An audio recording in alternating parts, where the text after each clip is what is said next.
Good evening, everybody, and welcome to another episode of Talking TSR. I'm your co-host, Chris, and to my virtual left, as always, is Rick. Say hello to the nice people out there in TV land, Rick. Hey, nice people. How's it going? And how are you doing, Chris? And we already have several nice people in the chat, Yeah, and they're good. already chatting away, which is awesome. G Blaster's Sweet. there, the station Zebra is there, and gee, I don't know who M Fergus 42 might be. I might know who that rascal might be self. So good evening, everybody. Welcome to another episode. We got I know I keep saying it every single time, but it's because it's true, but we got another great one for you guys today. We're going to be talking about WG6 Isle of the Ape. So this is a little off the rails. If you guys tuned into our UK5 Eye of the Serpent episode, thank you for being diehards. There's another diehard one. This one's a little bit under the radar, I would say, but penned by the man himself, Gary Gygax. So there's something to be said about that. So we're going to do a deep dive on this module today. And then we're also going to provide our top five, not encounters. They can be encounters, but we're calling them facets. There's a lot of interesting things in this module. This module does a lot of cool things. So we wanted to open it up to just, to kind of pick kind of anything that we wanted to kind of say what was our top five things. So we've got that, and you guys are going to want to stick around to the very end of the show because we have not one but two really awesome announcements to make for our two upcoming shows in May. I'm going to tease it right now. We have two guests coming on the show, one on each day in May. And we're going to reveal who those are, and you guys are definitely not going to miss those shows. So how are you doing? For you guys who missed it, back in the green room before the show started, Rick and I were just chit-chatting about board games and everything, and about the latest games that we're playing and got on Kickstarter. So if you guys have been playing any board games out there, throw them in the chat. We'd like to see what you guys are doing. But Rick, how are you doing, sir? I am doing good. I can report that the closet of holding has finally been emptied. I have gotten the last collectibles out of my old closet of youth, and it's amazing the stuff that I'm still coming up with, these collectible on some level items that the audience would appreciate. Some of them Grenadier catalogs I found from the 1980s. Wow. I just found these old puzzles, Star Trek and Planet of the Apes, and there was something else. So wow. You name it. Crazy stuff. We're gonna do big. I think like our last show of the year should be the closet holding show, where we just go through all the weird, crazy things and just show them up, and then we like a lot while we're live. We can like zip on eBay and see if it's worth like 30 cents or like $300 and see some of those. Yeah, because you never know. The stuff you think is worth something often isn't, and vice versa. So maybe we'll have to have a show where we share our weird collectibles that we've accumulated over the years. You and I. Yeah. I think that's a great idea. I think we would like to see that. So, all right, so let's just jump right into it. So let's start with you. So, and I'm gonna, full disclosure to everybody, this module is not in my wheelhouse. I've never ran this module as a game master, and I've never played it. I do own it. I do own a Dead Tree copy of it. But I've, like I said, so this is not one I had to do my homework this week and really kind of dive back into this one and kind of remember it a little bit. So I am really curious to do this little deep dive. I really want to hear some of the thoughts. That's I came across a lot of interesting things during my review. So start us off, Rick. What would you say is your high level view of this guy? Yeah. And I agree, like definitely an unusual module. There's a lot of odd things going on in this. It's a mixed bag, let's put it that way. And I could see it not maybe being to everybody's taste. Right off the top, initial impression, it's kind of another Gygax killer dungeon, quote unquote, or at least in that mold. You know what you're getting in for, because you get this sort of imperious Gygaxian warning in the beginning, stipulating for the DM to be tough on those players. And that's the feel I got from it. Is it feels like Tomb of Horrors, or if you remember Gary Gygax's Necropolis from the Dangerous Journeys, I think it was, there was a similar kind of warnings in that, and it has that vibe to it, along with a long laundry list of treasure that's kind of laid out, just not in the way I would do it. So it's interesting in that way. and very firmly rooted in Greyhawk. Yes. Now the whole WG of the WG series, of course, is supposed to be World of Greyhawk, but this one, I love the fact that it is in Greyhawk. It does involve, personages from Greyhawk and names places, and Greyhawk didn't get a lot of play in that sort of way in too many modules. So whenever it happened, I was always thrilled because I was a Greyhawk guy on many levels. So Mhm. that's my overhead view.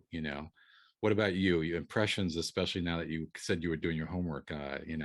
So yeah, so I again I didn't remember a lot of the parts of this. I certainly didn't remember the twist at the end. I don't know why I didn't remember that. I would have thought I would have actually remembered that part of everything. Yeah, it was one, probably the fact that it was for high level. I mean, it was for it's 15th and higher level, or 18th, eight character levels 18 and higher. I never had a character anywhere near 18th level. So I mean, so that was probably the first barrier Mhm. to the module, and then then it was mostly a wilderness crawl, which I think I also tended to shy away to. Those were a little bit back in Hmm. the early days. I was kind of scared of those. I think as a lot of Mhm. people were, because oh my God, there's a whole island, they could go wherever they want. Yeah. I guess I was surprised at the similarities to X1 Isle of Mhm. Dread. I guess I didn't realize that back in the day, that they were really, I mean, even to the fact where you had a peninsula on both islands, and then you had the wall, and then you kind Mhm. of had the tame island behind the peninsula where the tribesmen were, and then you had all the beasties run amok on the other side. I'd kind of forgotten that, and it was really interesting when I was doing my reread on the parallels Mhm. between those two. And then I was almost like comparing them a little bit between each other. But yeah, so it was interesting. I did like the nods to Greyhawk. Mhm. The page and a half or 2 pages of read aloud text to start the adventure, where if you were not a diehard old school gamer back then, Yeah. and invested in the world of Greyhawk, you probably missed a lot of those details. There's Mhm. there's some really good details in there, Yeah. a lot of name Yeah. dropping and whatnot, and I think Mr. Gygax just assumed you knew what all that stuff was. And for example, the main artifact which you're going to recover, the Crook of Rio, Rayo, whatever, I say. Yeah. I don't Rayo, know. yeah. They don't even stat that out. They just Yeah. assume, I guess, what that's going to be. I can't remember. I should check. Was that in the original first edition Dungeon Master's I Guide? Was don't that? think it I was. didn't think That's it the was. I killer. thought I that don't was think a. it ever was statted out. Oh, okay, okay. Yeah. It must have been I, somewhere. I It like to had to have think been. somewhere it appeared, but I Yeah. cannot. If anybody in the chat Okay. knows, tell us, because I don't recall seeing that in an Okay, official because book anyway. I always thought that was kind of weird, that that was the Yeah. prominent thing in the Hmm. module. It was the goal of the MacGuffin, Yeah. essentially, and they didn't actually stat it out or anything. And even at the end, and we're probably going to talk about it, but they kind of imply what its abilities are. Hmm. So I thought that was kind of interesting. But so and it was this, but yeah, you just start reading it, and you get all of the Gygax warnings in the beginning. You can tell, much like Tome of Horrors, that this was written for a specific group Yeah. that Gary was just, he's lost his patience with, and he was Yeah. like, time to put them in place. We're gonna teleport them to King Kong's island and see how Hmm. they deal with that, and get them out of the Exactly. dungeon and get them out of their comfort zone. And I think that really came through in Mhm. spades. Yeah. So Yeah. And it's funny that you say that too, because I was into Greywalk, and even for me, a lot of the references were very subtle. And you're getting a little kind of detail on Zagig, which you don't normally yep. get in any of the books, which was cool. There's a little reference in there to the Lost Caverns of Tsochkanth, that it talks about Igwilv being upset because her daughter was laid low, and that would be the daughter of the vampire who was at the end of the Caverns of Tsochkanth. So there's like a little sort of call out, assuming that the characters have done that. Or maybe not, but it would be really cool if you had characters who had done that. And then there was that sort of call out in there, which I thought was cool. So again, yeah, I appreciated it, but I think if you were not invested in Greyhawk, yeah, you weren't going to be awed by Tensor in the same way, or the Circle of Eight, or even understand the sort of machinations of the Circle of Eight and how they were devoted to neutrality and certain things that politically they were sort of about, that Yeah. I think adds a little richness to the background there. So Mm-hmm. Mm-hmm. So did you ever run or play this module? no, Okay. I Interesting. read it and endlessly planned to play it, but simply for the level stipulation. Yeah. As you know, first level, getting somebody to 15th level was no mean, like that was a mean feat. So That was like 5 years of like real yeah, time. Yeah. yeah. I That was mean, like at millions of least, experience points. yeah. So I mean, the sheer deadliness of first, edition didn't always, how many wizards got to 5th level, forget 15th levels. So yeah. I think that's the sole reason I didn't play it, because Lord knows I wanted to play it. Mm-hmm. I just don't recall ever having a group, and even though there are NPCs provided, I just don't recall ever having a group where they wanted to pick up the NPC. There are people Yeah. I played with, they were more about running their own characters. So, I think that's why I never saw play. So yeah, I Yeah. never played it either. Yeah, I would agree. I mean, and that is one of the staples of the old modules is they almost always gave you pre-generated PCs at the back, especially the higher level ones, because there was Mhm. that assumption that you might not have higher level characters or you might not Yeah. want to risk them. So I always like that, and we started, we've done that with the ore books where we've always put them, Mhm. put pre-generated PCs in there Yeah. for that same very reason, and also the reason of just being able to grab something literally off a shelf at a convention Yeah. and then bust it open. Oh, look, we've got pre-gens here. We can literally be off and running, Yeah. and running the adventure, in a couple of minutes, essentially. I Once think they come in. now it's like, now that I'm getting older and time is becoming a more precious commodity, especially, I'm really appreciating when companies do that. I'm glad that Goodman Games, that we do that, because I think it is so nice, to be Mhm. able to grab something as a 1 or 2 shot or what have you with people, and yeah, just get out those 15th level characters that are made for you and roll with it. Yeah, I remember the early DCC modules back in the 3E days, 3.5 days, usually didn't have pre-gens for a while. Mhm. And specifically, we would get requests at conventions where someone would come up and Mm. say, "Hey, I've got my group together and everything. We want to run something in our hotel room. Give me something I can buy right now for $10 and I can read it and I can run it tonight."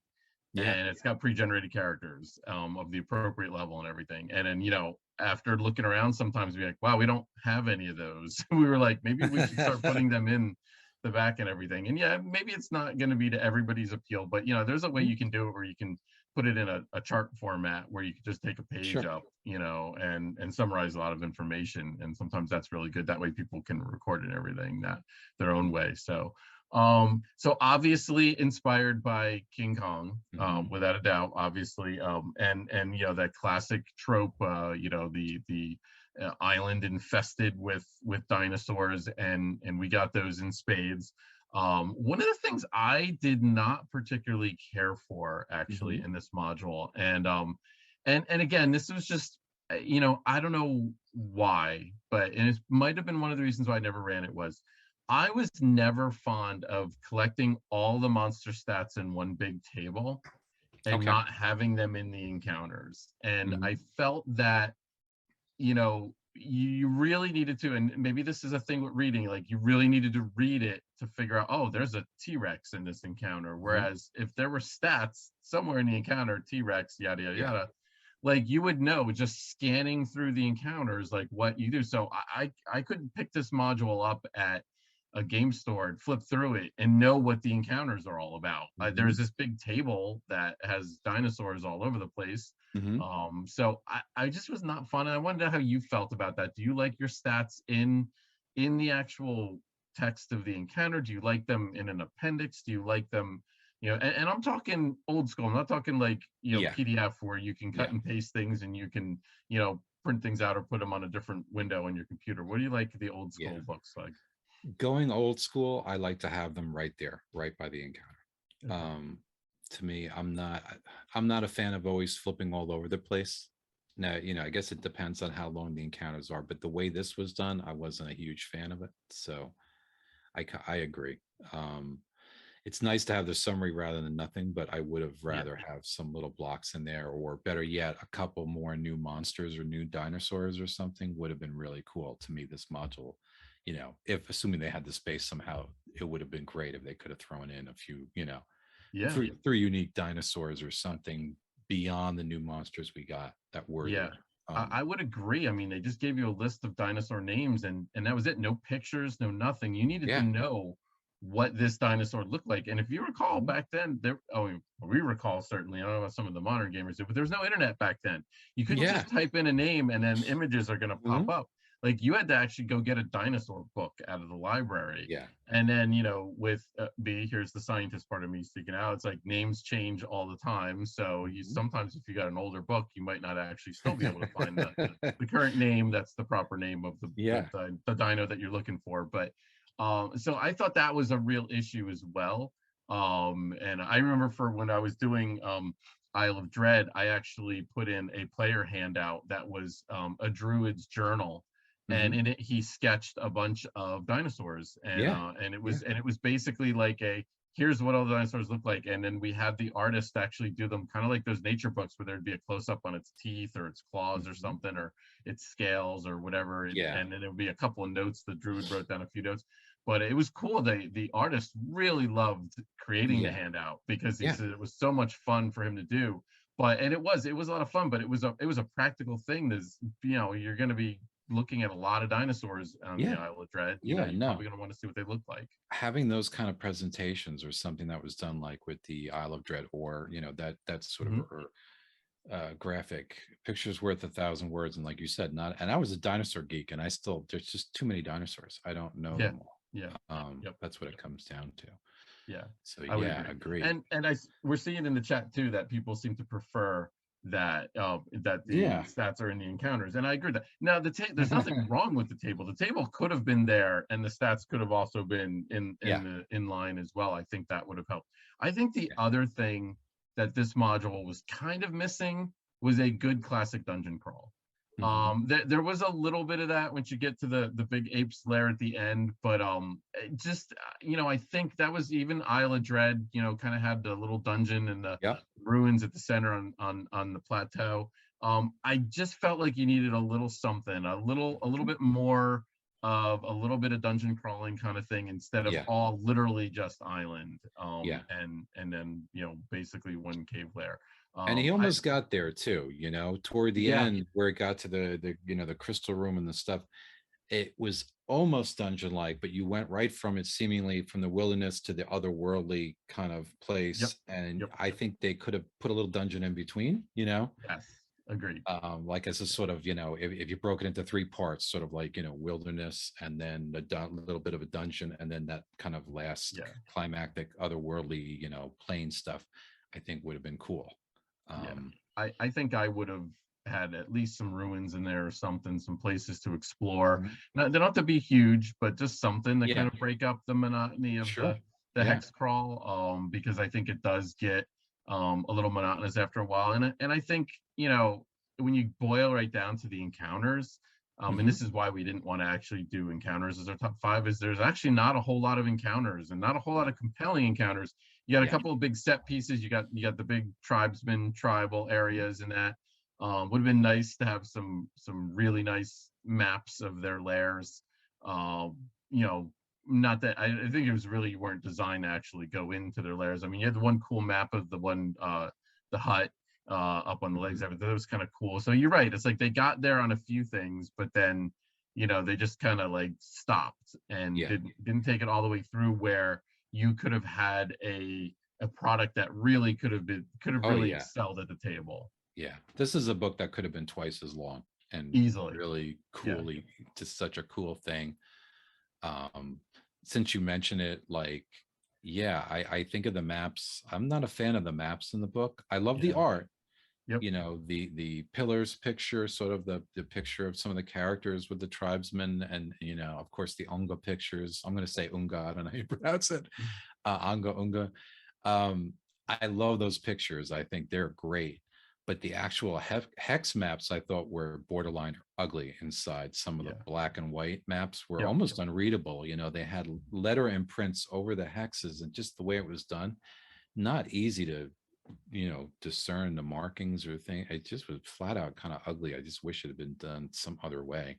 Yeah. Yeah. And The given best that they map. had that gatefold, Yep. I wish they could have used that, for one of these hex maps and then just taken that roster that they put on that gatefold, which honestly could have been done in black and white, and just put that in the book, Yeah. and kind of utilize that a little better. I mean, Agreed. I do really like the player handout map, and I like the DM's map. The island, the overall island map is Yeah. cool, but the Yes. other maps, kind of when you get a little focused in, ugly. I think just not great. Agreed. I agree 100% on that, because I do kind of like the island map, but I think the best map is the blank map that you get, Yeah, the characters get, because the assumption is you're gonna circumnavigate the whole, which is kind of funny because this one you're not really going to, but I Mhm. guess you could, because you do actually show up on a ship, you get the folding boat, and you do actually go and do that. But the thought on Isle of Dread was, well, before you actually land on the Isle of Dread, you're gonna go all the way around it, so you're just gonna see a little bit of the habitat around the edge. They did the same thing here, even though it's a demi-plane, and I think the Mhm. assumption was you probably weren't going to do that. But and again, probably the influences of Isle of Dread there, where Mhm. Gygax looked at Isle of Dread and said, "Oh, cool, I'll do a map Mhm. like that too, and we Yeah. can have that as a handout." And so kind of basically using that as a template, because as Yeah. we get to the mid '80s now, TSR modules were around for 5 years now. So Mhm. there was people were looking back. We've talked about this with Yeah. N1 Cult of the Reptile God, how that was a better implementation and a better organized presentation Mhm. of, say, for example, the village of Hamlet Yeah. and the manor and the not the manor house, the moat house, the moat house dungeon. Mhm. So I think that's kind of interesting how you see already that evolution of, okay, this works, this doesn't work. Okay, Yeah. this Yeah. works. We can do this. Oh, read aloud text, that's a And thing. that's a funny way to look at it too. Just thinking of it as sort of Gygax's take on the Isle of Dread. Yeah, Gygax sort of saying, yeah. "All right, you want the Isle of Dread? I'll show you my Isle of Dread." Yeah, my Kind of Isle thing. of Dread's for 18th level characters, and you're going to be Right. attacked by hundreds of tribesmen, and the T-Rex is not going to be a bad thing, really. It's like it's just a T-Rex, although I think it's like 2 to 5 T-Rexes could show up in the encounter table or something, but which is awful. But anyway, but yeah, but definitely steeped in King Kong lore. The one new monster we got was the gargantuan ape, which is awesome. Mhm. I mean, impressive 24 hit dice. The attacks that thing could have, a Mhm. bite, 2 slams. It can grab you, squeeze you, throw Yeah. you, stomp Yeah. on you, throw Uproot rocks a at you. tree, throw a tree Yep. or a rock at you. Yep. There were rules on uprooting trees, I believe, on, Gotta on love that. size trees they could uproot and use kind of as a club. So that was cool. A lot of detail. And again, you didn't normally get monsters of that lethality. I think I would say 24 some hit dice. There was a new a new attack matrix table in there for creatures with like over 16 hit dice, which was new, and many of the dinosaurs utilized that. Very innovative. For I took some inspiration away from the gargantuan ape and Dungeon Denizens. We created a whole suite of gargantuan creatures based on some of those classic B movies, giant praying mantis and those kind of things, where we wanted gargantuan scale critters, because we kind of feel they're missing from D&D 5e right now. You've got the Trask and you do have some dinosaurs, but you Mhm. generally don't have a big, huge, ginormous spider the size of a house. So we went and we included those in there, and this was definitely an inspiration for that. So yes, love monster movies. I just watched a classic monster movie last night, Kingdom of the Spiders with William Shatner. William So Shatner. Yeah. I yeah, the remember Shat. that one. So the Shat doing all sorts of inappropriate things back in the '70s. It was good times. Good times. All right. So we did get a couple of new spells in this Mhm. module, and two of them only. Not particularly innovative. We have a certain serpent missile, which Mhm. you have to think was inspired by the Conan the Barbarian movie. I would think. Mhm. It With the seemed like it arrow, was. with the James Earl Jones arrow. Yeah, yeah. Of course, he Yeah. shot it out of a bow, but it was still a Yeah. magical Yeah. thing. So, Yeah. but yeah, so certainly seemed like there was some inspiration taken, and I think that Conan movie was '81, I think. So that certainly fits the time frame. But I Mhm. I could be wrong. And then the other new spell, excuse me, was logs to lizards, Yeah. which is the classic sticks to snakes.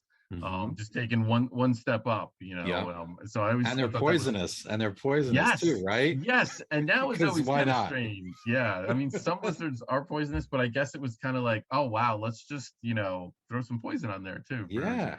But definitely those two inspired me. I actually included both of those spells in Or 2 Isle of Dread because they fit so well, Sure. obviously. Yeah. But Yeah. also because I always remember there's the artwork at the back with the logs, the lizards, and I'm like, Mhm. oh hey, and I'm like, sticks to snakes isn't even in 5e. So I remember I added that and I was like, oh, while I'm adding that, I might as well add logs to lizards. And then I'm like, oh, Definitely. serpent missile, that one's a good one too. So you can see how we're just inspired by these things, and this is why we actually love just talking about these old modules, because Yeah. even a module we've not played or not run for our group or anything, we still find things in there where we're like, oh yeah, this is Absolutely. Absolutely. I like this little Absolutely. part. Yeah.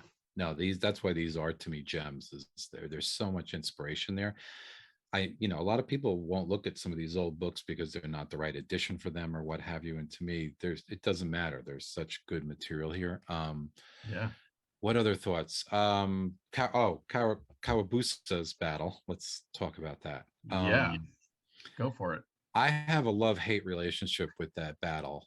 I think I guess I love it and I hate it for the same reason. It's detailed as all get out. Yes. It is again very Gygax because it reminds me of the bandits at the moat house, in Village of Mhm. Hamlet. It reminds me of the tower and the upper ruins of the Temple of Emel Evil and a few other things Gygax did, where you have a lot of bad guys with a lot of different armors and a lot of different weapons. And I think it's cool and it's realistic and it's clearly very well thought out and could be very dangerous. And I think that's cool. But on the flip side, as a DM, for me at least personally, running these kind of battles, we have so many different types of individuals that are all decked out differently with different equipment and different attacks and ACs and all this stuff going on. It's really hard at the table. When you have that many different weapons and things going on, it's a lot for the DM to juggle. And that plus all the tactics, the round to round sort of tactics going on in that combat, it's a lot to swallow. So I have like a love, that's my take on that particular battle. I have a sort of love-hate relation. It's fun to read, but I dread what it would be like to run that at the table. Yeah. I would agree 100%. I do give kudos and nods for the presentation. Oh yeah. There's a map with the showing where the units are, where they Mhm. start, and the organization of the units. Very, I've never played Chainmail. I've never played some of those old battle games, but I get the impression very heavily inspired by that to a Oh degree, yeah. Yeah. where he just leaned into that a little bit. But that's what he wanted. I Yeah. mean, he he, Yeah, he that was trying wargaming to background was simulate. there. Yeah, he was trying to Yeah. simulate what 18th level characters would do against tribesmen. Yeah. Of course, Yeah. I'm not sure I like the fact that some of the tribesmen were like 10th level fighters and stuff like that, the Mhm. equivalent of 10th level fighters. I mean, I get it. You're always going to have like, more accomplished, fighters in the tribe and everything, Yeah.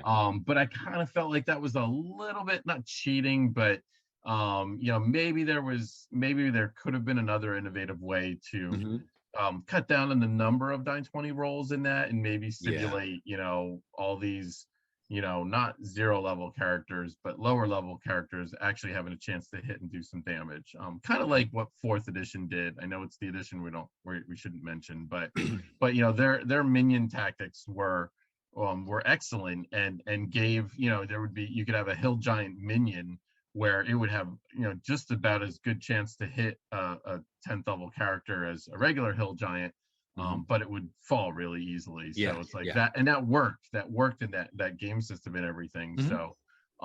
So yeah, I think they could have been something along those lines, but yeah, I like the presentation. Yeah, I would never, could be another reason why I've never run this at the table too, Mhm. because that's a little daunting right there, but Yeah. but And like but you I can said, it understand. wasn't like they did try to make it as simple, Yeah. presented for the DM as best as they could. I mean, it's very Yes. well organized and tabled out, but it's still daunting, Agree. Uh, Yeah, and I think there probably were some game masters back in the day back in the late 70s, early 80s, that would actually get really excited about that kind of a combat. Sure. And doing that and everything. It'd be one of those things that I remember running one of those once, like where I did like literally armies against the PCs, and it got real boring real fast. And it was like, okay, let's move on. And it was like, I don't know, 2 hours into it, like, all right, this isn't working, but it was rolling a lot of dice though. And sometimes just rolling dice is fun. I mean, sometimes you just want to chuck dice. I mean, Knights at Dinner Table, Dave, sometimes you just show up, you just want to roll dice and hit things, and that's it. That's what I'm here for. It's like, I'm here for the beer, the pretzels, and rolling die 20s and hitting things. So, and that's fine. That's completely fine. So I've got a very active chat tonight. Yes, we're getting, okay, yes, there are, in the real world, there are venomous lizards. We get that. The giant Gila monster is another one. I was going to say, the Gila monster, right? Yeah, giant Gila monster. I know that because I put that in a module too. Actually, I might have put that in Isle of Dread also. I can't remember, either Isle of Dread or Lost City. I can't remember which one I put that one in. So, but yes, so I get it. Poison in lizards is not that unusual, but it just seemed a little crazy. Like, oh, and by the way, they're poisonous. So we have a Pitfall Harry drop in the Sky 2.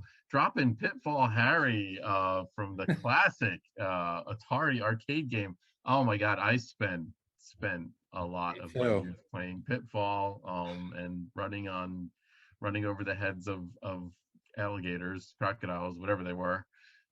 Good stuff, good classic stuff. Those were the days, man. Yes, they were. So, all right, well, let's get to our top 5. All right. This is going to be fun. This will be really curious to see if we have crossovers here or not. I don't know. I would think not, tonight. but you never know. We always think not, and then we do. So, do you want the honors, or do you want me to go first? Well, I have an honorable mention. Do you have an? I do as well.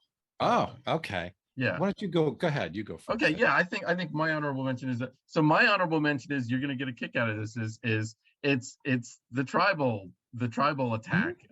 Not the attack, but the way it was all presented, with the tables and everything.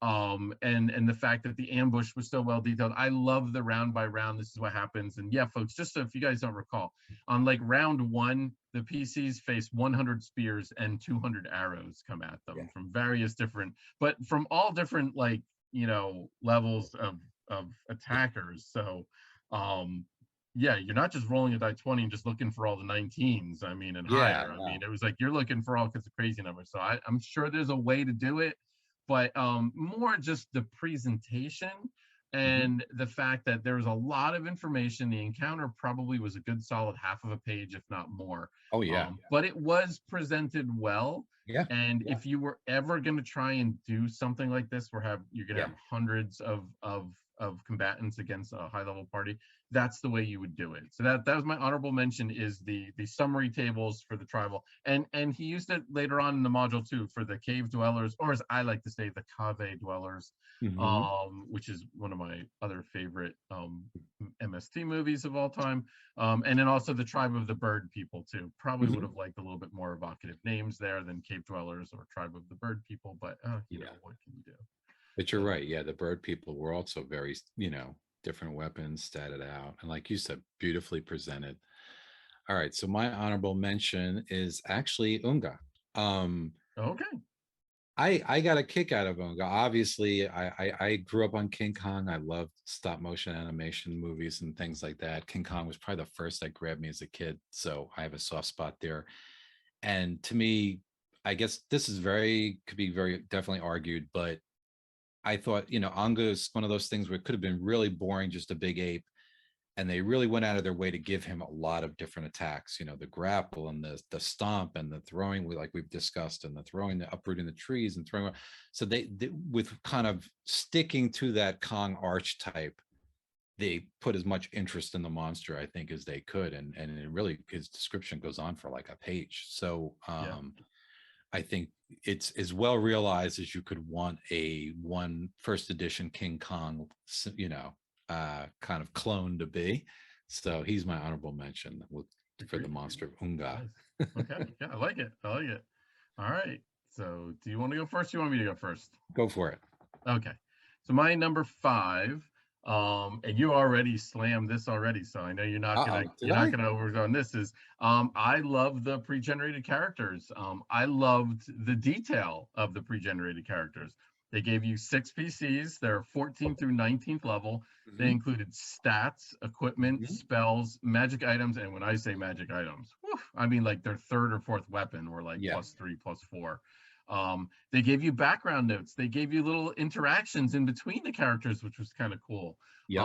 And a small little picture of each PC. Hmm. And I liked it. And it was in the middle of the book. You could rip it out. God forbid, I never did, but you could rip it out. Or if you had a mom who worked in an office, you could have her make photocopies of your D&D books Hmm. for like I used to do, which is probably the weirdest thing. I can only imagine what my mom's was going through my mom's head when she was in there with a D&D book at the photocopy machine on her lunchtime, making copies for me of these weird things of these books that I love. But anyway, so that's it. I love the fact that they were included.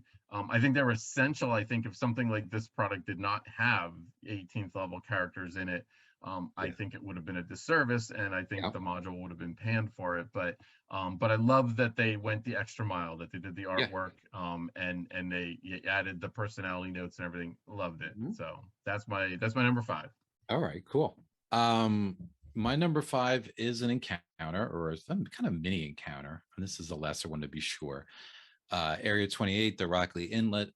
This was just a interestingly detailed place where the characters could get a moment of respite on the island, which was evidently a very rare thing that you'd get Yeah. any chance to breathe. Gygax went out of his way to tell you there's no safe place on the Isle of Ape.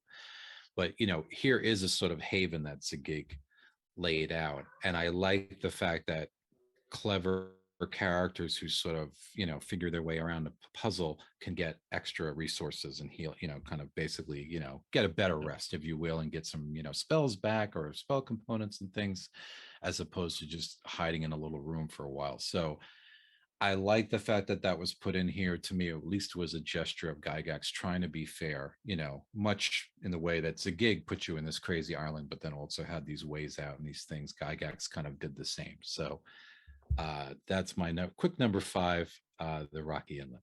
Yeah, but do we know? Did Gygax put that in there, or did like the editor do that or something? Yeah, good point. So, yeah, it might have just the Rocky Inlet might have had like poisonous lizards or something, and and he ripped them out and said, "No, we need to have something in here." So that's a good one. That was on my short list. That was on Oh, my short list, interesting. by the All way. right. Yeah, I thought about it. I thought about it. I thought about it long and hard. So Hmm. there was just so many other cool parts of this module where I really didn't even do too Yeah, much in the yeah. way of the There's a lot. encounters. I So juggle my list all over the place too. yeah, I'll come right out and say that yeah, I'm still. This is absolutely one of these lists that's not clear for me. It's sort of things yeah. are fluxing around as we speak. So So now we have a Snarf Quest drop in the chat, which is G Blaster against Snarf Quest and Elmo. oh, This is geez, awesome, man. there's Yeah, a Snarf blast Quest. from the past. That is, man. That is amazing. Yeah. So, all right, my number 4 is the Cave Dweller Shaman. I Mhm. love the fact that Gygax spends a paragraph and actually gives this guy some role-playing notes. Mhm. And he's an old cantankerous, senile shaman that is fearing that his time is up, because it is, but he doesn't want to relinquish his abilities, because if he is, he feels like the tribe's just going to kill him and just toss him to the Mhm. side. So he won't share the ritual that he knows. Mhm. And when the PCs show up and try to maybe like make a deal with the Cave dwellers, because you can do that, because the first tribesmen that attack you, the Kawabasi, they're the bad guys, clearly. These Yeah. guys could be good, could be bad. So you could have an alliance with these guys. Mhm. And the shaman could help you with that, but he's senile and forgetful, and he might like help you, but then he might forget that he helped you. So Mhm. then, like, it just, I could see a lot of interesting role playing going on with this, and Mhm. it just caught Yeah. me where in the middle of this huge high level adventure, he went out of his way to actually like really fully develop one of these NPCs. Mhm. And I loved it. And so that's my number 4 is the Cave Dweller Shaman. Yeah, that's a really good point. And I love the fact that as high level as this is, there is a need for some negotiation and a little, Yeah. diplomacy on the part of the PCs. And I don't think I mentioned anywhere my list, just more because I guess it's more of an overall thought, but I love the fact that the characters do have to sort of travel around and speak to these different factions, if you will, and to Yep. piece together everything. I think that's a great, that's a great conceit to the module. Anyway, rolling on to my number 4, we actually have a crossover. Ding. Ah, and we didn't think so. My number 4 is the detailed NPCs. Okay. And I think for the reasons you mentioned, I think it's a lovely presentation. They give you everything you could want. I love the personality notes and the pictures. And then the pièce de resistance is, and I don't think we have an easy picture of it, but I can hold it up. We have this ability adjustments kind of Oh, pace yes. that's right with the characters that really makes life easy for the DM and touches on a lot of abilities that the characters might use during the module, as far as thieves abilities and tracking and all this kind of stuff. It really makes life, trying to make life easy for the DM running these characters that are in the book, or high level characters. So and they go together. So as a whole and pre-prepared NPC package, even though my players never preferred to use them, I think it's a great presentation. I love that sort of NPC spread that we put up there. So that's, yeah, totally. Wow, So, I thought you were bad mouthing them early. oh no, Or, yeah, no, oh, I meant to say, yeah, I didn't mean to come off that way. No, it was just more my players wanted to just do their own characters kind of thing. Like it was more my players weren't into the pre-gens, but I as a DM was, I oh, how okay. could you have a module this high level and not put them in there? Well, yeah, Is that the was way the I thing. feel.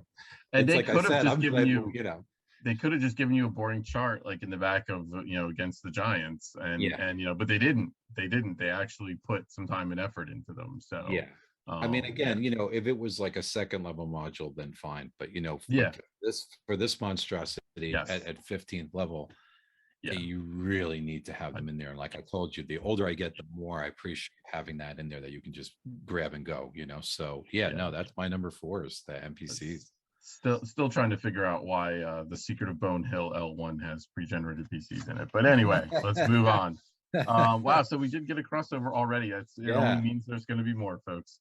Okay, so my number 3. Rick already touched on this a little bit. Maybe this won't be on his official list, but I'm going to go Unga's tactics. So specifically his tactics, Okay. and how detailed. And I think you touched on that when you were saying how the rundown was, oh, it's like, they really went through a lot of time and trouble to detail this. But his tactics were brilliantly detailed. First of all, the fact that, again, his stats were in the back of the module, but there was a little note right at the beginning when you get to his lair that he could appear anywhere in his lair. There was a little chart saying, here's the most likely places he's going to appear. So I love that, the fact that he's not just tied to one location, he can occur all over. And then there was the tactical notes were kind of based on where he was in the lair, using the lair, to his advantage, how he could squeeze through certain passages and whatnot. And then he had 20-foot reach, he had the grab and squeeze attack.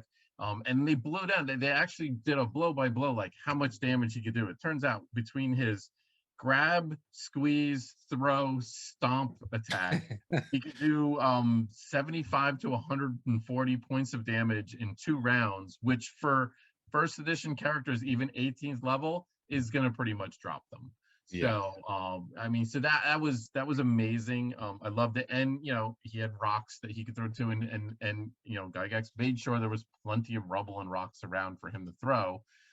So that was great. You know how many times I've reviewed a module submission from somebody that has giants in it, and it's like, they're, oh, and the giants will throw rocks. I'm like, well, where are the rocks at? Like, you didn't have any rocks in the room. And it's like, oh, well, they just have rocks. And it's like, no, they should really have a pile somewhere. It's like, rocks are not small. So anyway, but yeah, so I love those little details on it. So my number 3 is Unga's tactics and the sheer amount of damage output he could do. So Yeah, he is a damage monster, yes. so to speak. Cool. Yeah, I agree. I definitely agree. Well realized creature.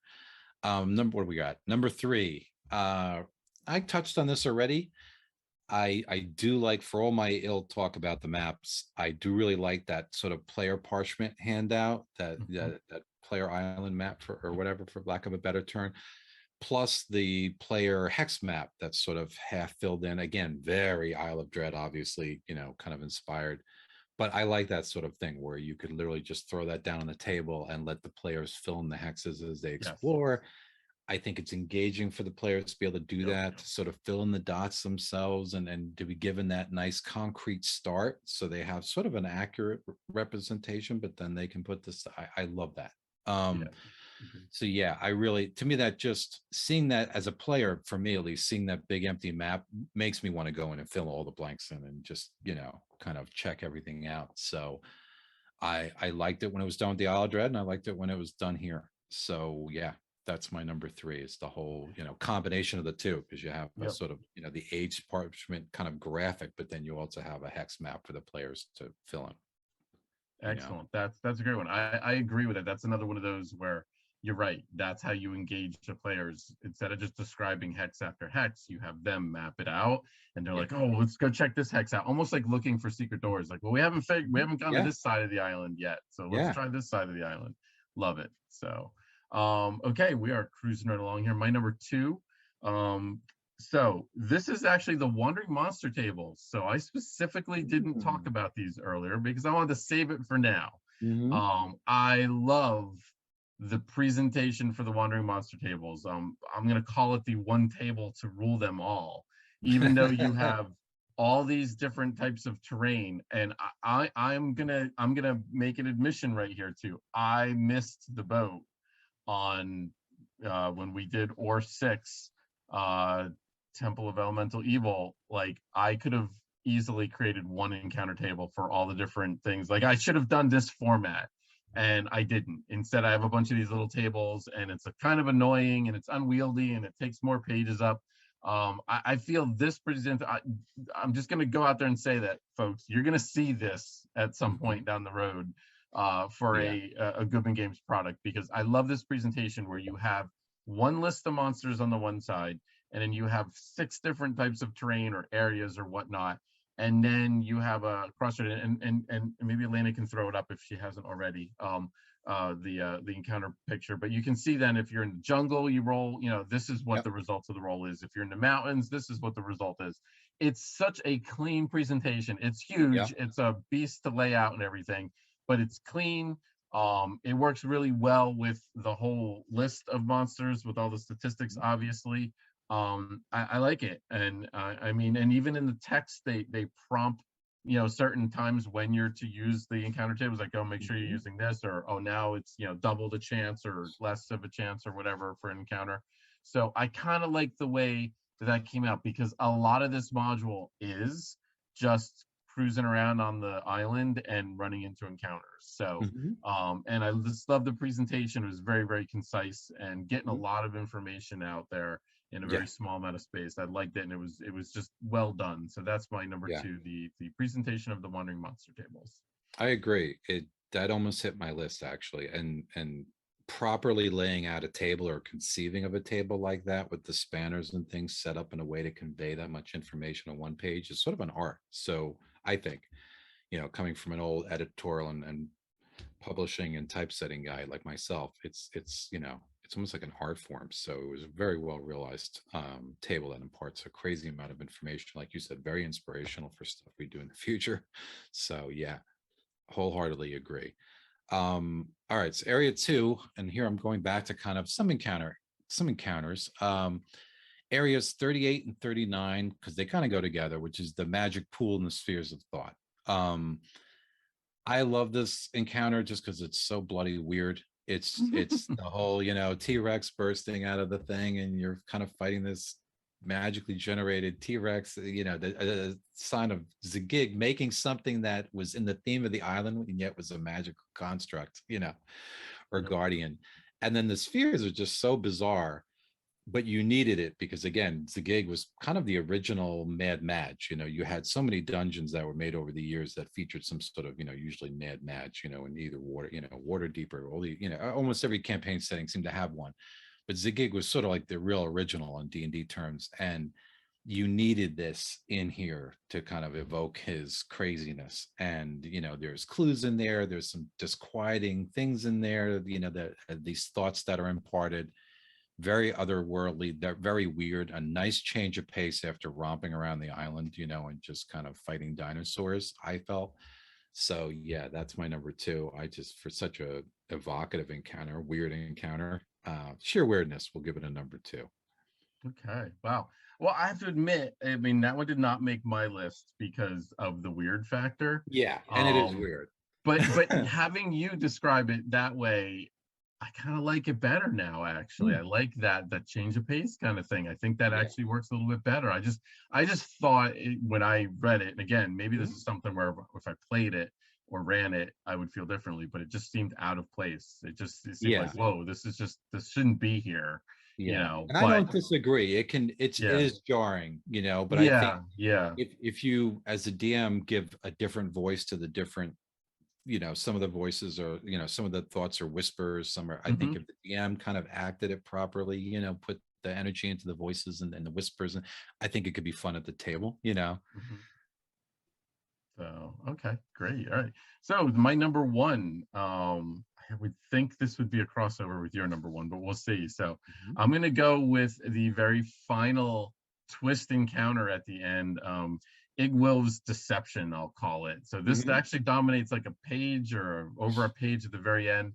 So if you succeed and you find all the treasure, and you get the artifact and everything, and as you're like emptying the whatever null space out or whatever they call it, the niche that's got all the loot in it, um you're actually magically transported.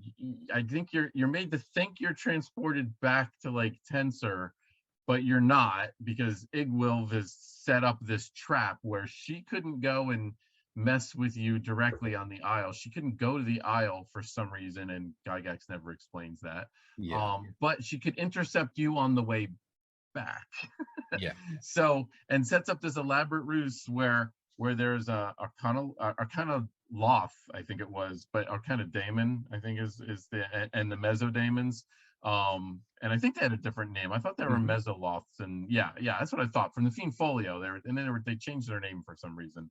But they were like they were disguised as paladins, and the paladin of eight or the circle of eight or whatever, or the ruler of the eight circles or something. It was funny Yeah. as kind of like a play on the circle of eight, Yeah. but not really. Yeah, it was weird. And again, I think there's a lot of inside jokes in here, I think, Mhm. which I didn't get, obviously. Yeah. But so it's like you're confronted by these paladins, like, okay, just take that magical mace and just put it in that box over there, and your guys are good. And Mhm. the PCs foolishly do that. They're like, all right, thanks for your services. They open up a portal and they send you off. And then when your portal closes, you find out you've been banished to Hades. And it's like, Hey, what yeah. the? And it's like, and you've basically lost. And then if you don't though, and you can like ally with them actually, but then like a solar pops up with Yeah, like then you're six really in divas. trouble. Yeah, because the solar's got like arrows of character PC slaying, which I didn't Yeah. think was a thing. Oh, if But you, yeah, if you look up crazy. the solar, which I guess is what is it, the Monster Manual 2, Oh, okay. there, you know, because you have there was sort of like three levels of Uh, angels. I think the yes, solar was the top. the Planetar. They're Yeah. ridiculously powerful. I mean, Yes. unbelievably powerful if you look them Yeah. up in the book. They you know, it was kind of Gygax's, I think, gesture of saying, well, you know, after seeing all these demons and devils and think, you know, we're going Yep. to show you that the good guys have some solid players too. Yeah. Um, but yeah, it's crazy. Like you really can get in a battle royale and be on the wrong side Yeah. And potentially. it was weird. It was confusing the way it was presented. It was kind of like you weren't really sure, like, what's going on here? Is it the good guys, the bad guys? It was very, very confusing. But it was kind of cool. And it was kind of a neat change and everything. And did we lose Rick? Rick, are you there? Oh, you're there. You froze for a second there. Are you back? Okay. Okay, Yeah, you're there. hopefully. Okay, you're back. Okay, you did freeze there for a second, so that was weird. But it was kind of a neat little twist at the end, and I'm guessing that Gygax players were used to those kind of twists at the end of their modules and everything, Yeah. so that's why he kind of put that in there. So, but it was crazy. It was over the top. It's a huge battle, and the PCs get an egg on their face at the end. So, that's my number one, the Igwilv's Deception. Nice. Well, my number one is, I guess, incorporates that as well as the area right, the crystal prism, because I Yep. put down the crystal prism. But it certainly goes into that. Yeah, for it's I love the whole otherworldliness of it. It feels climactic when the characters are sort of whisked to this area and have to make this decision, which gem do they grab in this, um I really love that. It's got that feel of a couple of the older modules that they have those otherworldly places where you go, and now all of a sudden it just feels like you're not just walking down a regular dungeon corridor. You feel like you're doing something very momentous. What decision you make is really important. It gets the players to really focus in. Nobody, in today's terms, nobody would be looking at their cell phone, while this encounter is going on. I think you'd Yeah. be in the zone because it's important. And of course the correct crystal to grab is kind of like the blue one, and this is after they've gone to crazy lengths detailing how everything I think Tensor's bed sheets must be blue, because it's like everything that Sure. All the different types of blue. yeah, we got a indigo and blue and whatever, so you've been beaten over the head with it in the very beginning, and then it actually comes into play later on.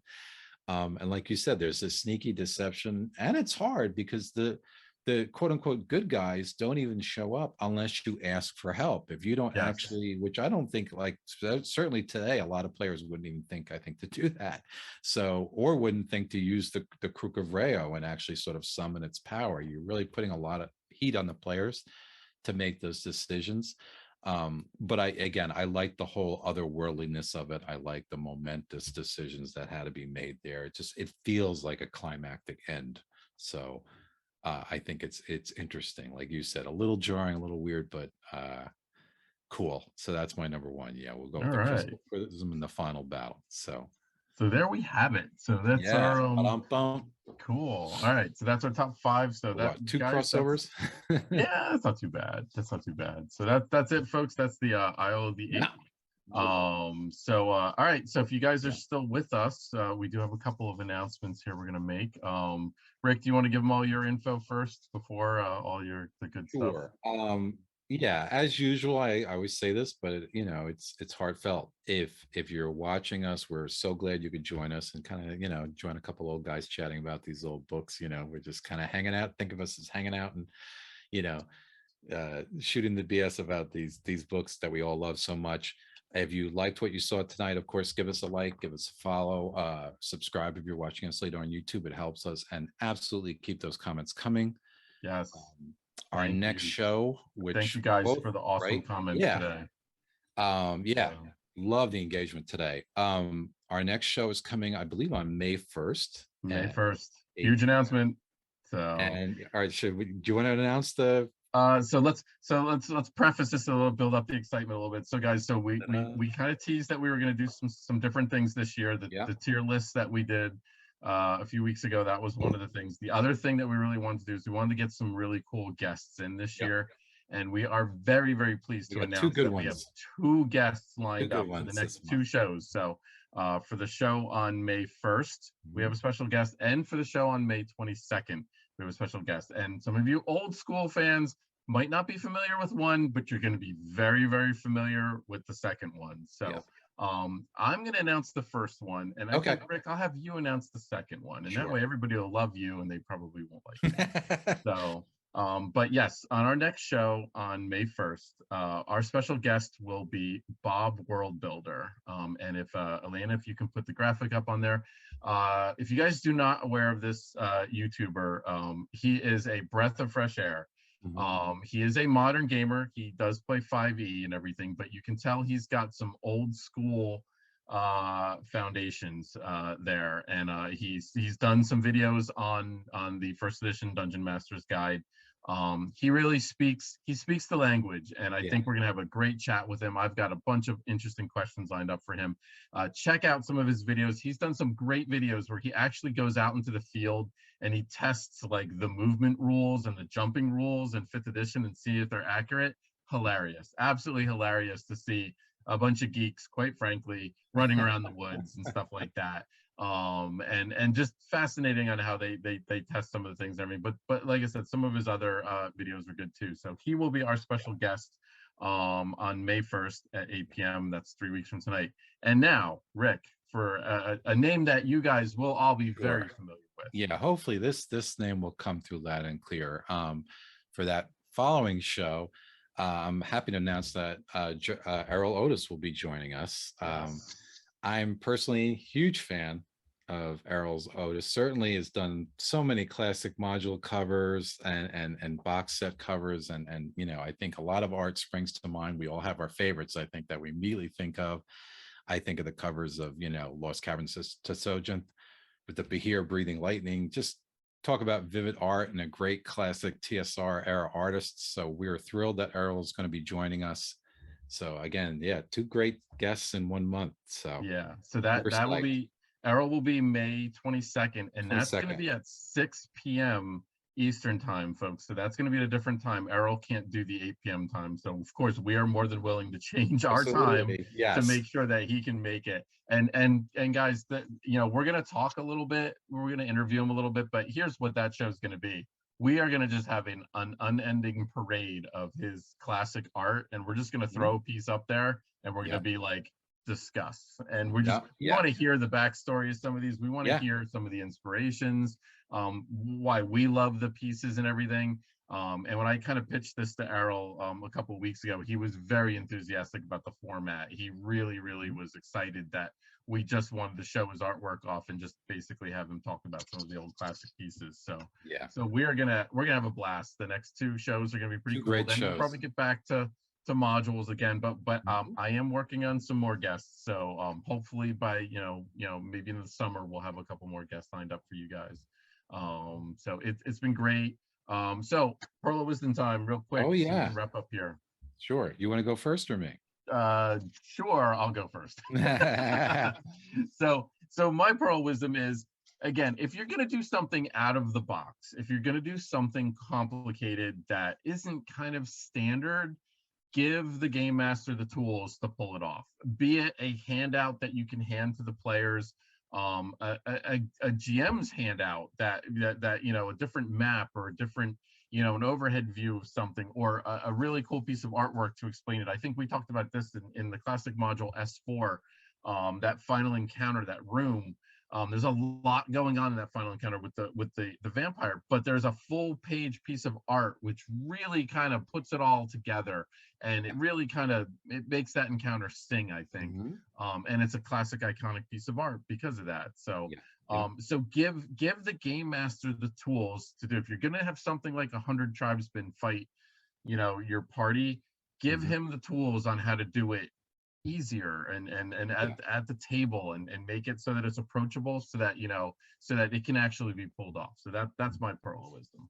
That's a great Pearl of Wisdom, because it's so important. You know, you can write the coolest encounter ever, but if the person GMing it can't understand the encounter or can't conveniently run it, it's not going to work at the table. So great piece of advice, Chris. My Pearl of Wisdom is to, when you're doing high level content, is not to be afraid to break the rules a little bit. Now, this module, obviously here it was, done with a heavy hand. But if you're looking to challenge high level characters, it's okay to change the rules. It's okay to say, if the characters go to this demiplane, these spells don't work, or if they're underwater, if they're far underground, or in a demiplane or wherever, some witches hideaway or something, things may not work as usual. Now, it has to be done carefully, because on the flip side, it's part of the fun of leveling up characters, getting new abilities, and you don't, as a DM, want to be kind of constantly stripping the characters of those abilities that the players have worked so hard to earn. So I think it has to be done carefully.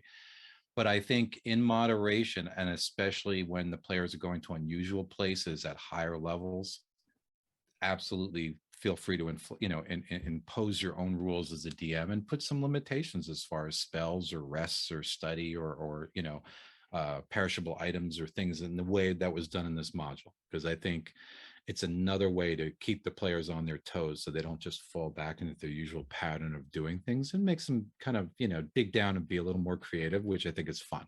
So that's my Pearl of Wisdom. Excellent one. So, well, thank you everybody for another great show. Thank you, Rick. Thank you, Elena, on the other side of Thanks, the glass, everyone. Yeah, thank you, for Elena, another as great well. show. So we will be back 3 weeks from now. And like I said, we've got special guests lined up. So we've got some Yeah, interesting shows. So if you guys go check out some videos of Bob World Builder, go brush out your old classic art from Errol Otis, and we're gonna have a good couple of shows coming up here. Take a little break from talking about classic modules, and then we'll get right back to it. We've got a yep. couple of the classics we definitely want to talk about, and Oh, yeah. you know, bring things into the summer here. So, all right, good night, everybody. Take care. Good night, folks.